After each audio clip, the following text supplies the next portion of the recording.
बिस्मिल्लाहिर्रहमानिर्रहीम। अस्सलाम वालेकुम। माइक्रोसॉफ्ट एक्सेल में हमारा 35 टॉपिक है वर्टिकल टेक्स्ट अलाइनमेंट।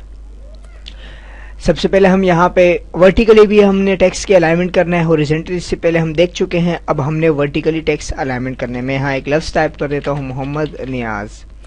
अब राइट क्लिक करते हैं, फॉर्मेट सेल में आएंगे, उसके बाद हॉरिजॉन्टली का लफ्ज़ वर्टिकली में टॉप में, अगर मुझे ये लफ्ज़ टॉप में चाहिए तो मैं इस टॉप को सिलेक्ट करके ऊपर चला जाऊंगा। इसी तरह अगर हमें यही लफ्ज़ सेंटर में चाहिए इस सेल के, तो हम यहाँ से सेंटर को सिलेक्ट करेंगे और ओके कर देंगे।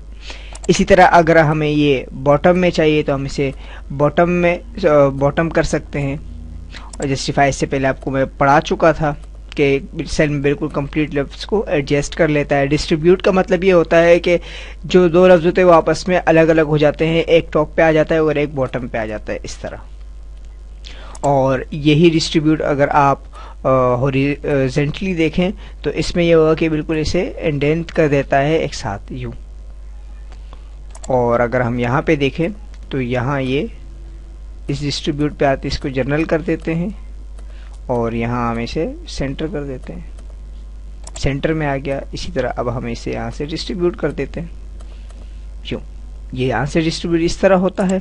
और अगर हम यही काम इससे करें, इसे हम सेंटर में रखते हैं और यही काम हम डिस्ट्रीब्यूट इंडेंट, इस तरह ये लफ्ज़ से इस तरह का, तक ये लफ्ज़ सेम ही एक ही सेल में लिखा गया।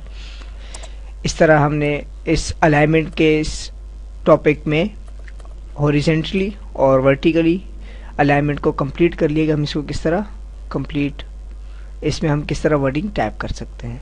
मिलते हैं अगले ट्यूटोरियल में। अल्लाह नेहकेबान।